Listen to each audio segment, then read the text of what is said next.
Halo, Tuhan bersamamu. Selamat jumpa kembali dengan Cuap-Cuap Kawam Katolik Awam.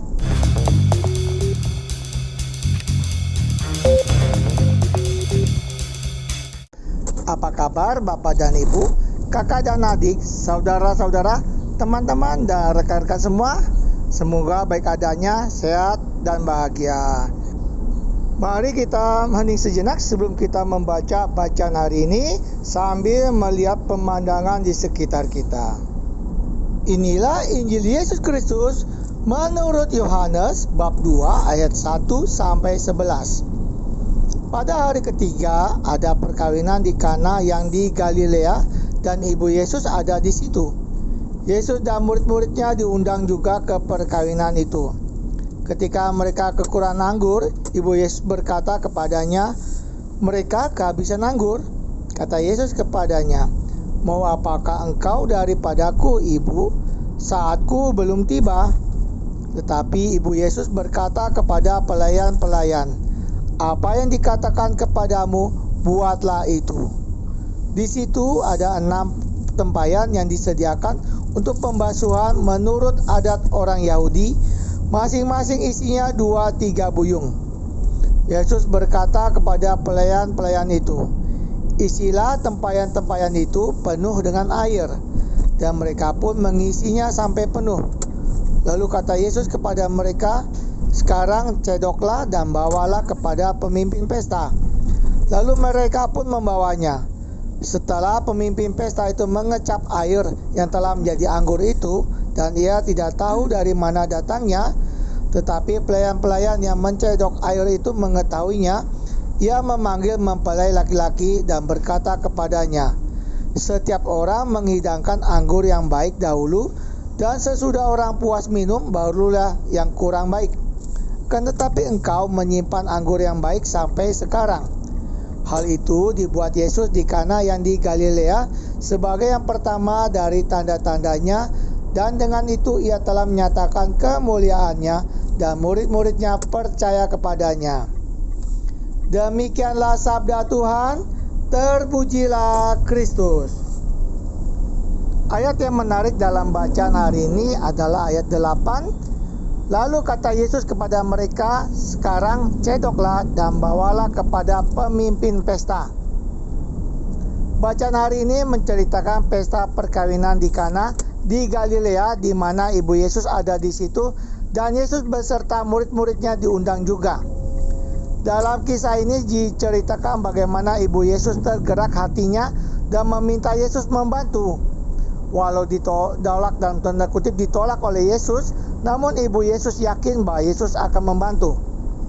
Bila membaca perikop sebelumnya di Injil Yohanes ataupun perikop awal di Injil-Injil sinoptik lainnya, tidak ada cerita mengenai Yesus membuat keajaiban atau mukjizat. Lalu dari mana ibu Yesus tahu kalau Yesus akan membuat keajaiban? Mungkin intuisi keibuan dan keyakinan ibu Yesus bahwa Yesus akan dan dapat membantu menyebabkan ia berkata kepada pelayan, "Apa yang dikatakan kepadamu, buatlah itu." Di ayat 5. Inilah iman. Iman ini dinyatakan juga oleh pelayan itu yang melakukan apa yang diminta oleh Yesus. Mengisi tempayan sampai penuh dengan air adalah hal yang biasa karena akan dipakai membasuh kaki. Namun mencedok air dan membawanya ke pemimpin pesta sesuai dengan permintaan Yesus merupakan hal luar biasa. Saya teringat mengenai pernikahan saya dengan Elizabeth Wetik yang menjadi istri saya lebih dari 17 tahun lalu. Pada waktu itu rencana pernikahan, sakramen di gereja dan resepsi sudah lengkap. Namun kami kekurangan uang untuk biayanya. Sampai sekitar 1 minggu sebelum hari H, kami masih kurang sekitar 20 jutaan rupiah. Gaji kami masih jauh untuk mencapainya dan kemungkinan batal bila tidak segera bayar. Calon istri sudah khawatir.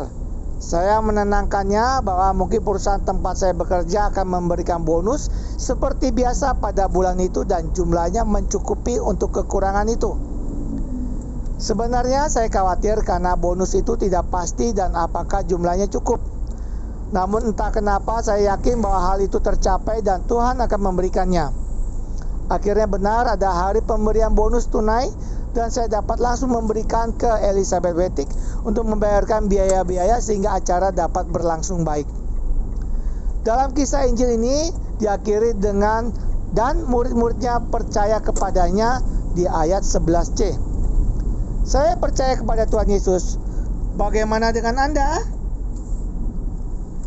Marilah berdoa. Tuhan Yesus, dalam menjalani hidup ini, kami sering percaya dan tidak percaya kepadamu. Kami sering melihat ke pemikiran kami sendiri dan kondisi saat ini. Padahal kami telah diajarkan untuk percaya kepada Bapa di sorga dan bahwa Bapa dan Engkau adalah satu. Kuatkanlah kami agar tetap percaya kepadamu dan mengandalkanmu. Terpujilah Engkau di surga, diberkatilah yang datang dalam nama Tuhan, terpujilah Engkau di surga. Amin. Tuhan bersamamu. Terima kasih Bapak dan Ibu, kakak dan adik, saudara-saudara, teman-teman dan rekan-rekan semua yang telah ikut membaca dan mendengarkan bacaan serta renungan hari ini. Sampai jumpa kembali dengan Cuap-Cuap Kawam, Katolik Awam. Salam sehat, sejahtera, dan bahagia. Tuhan memberkati.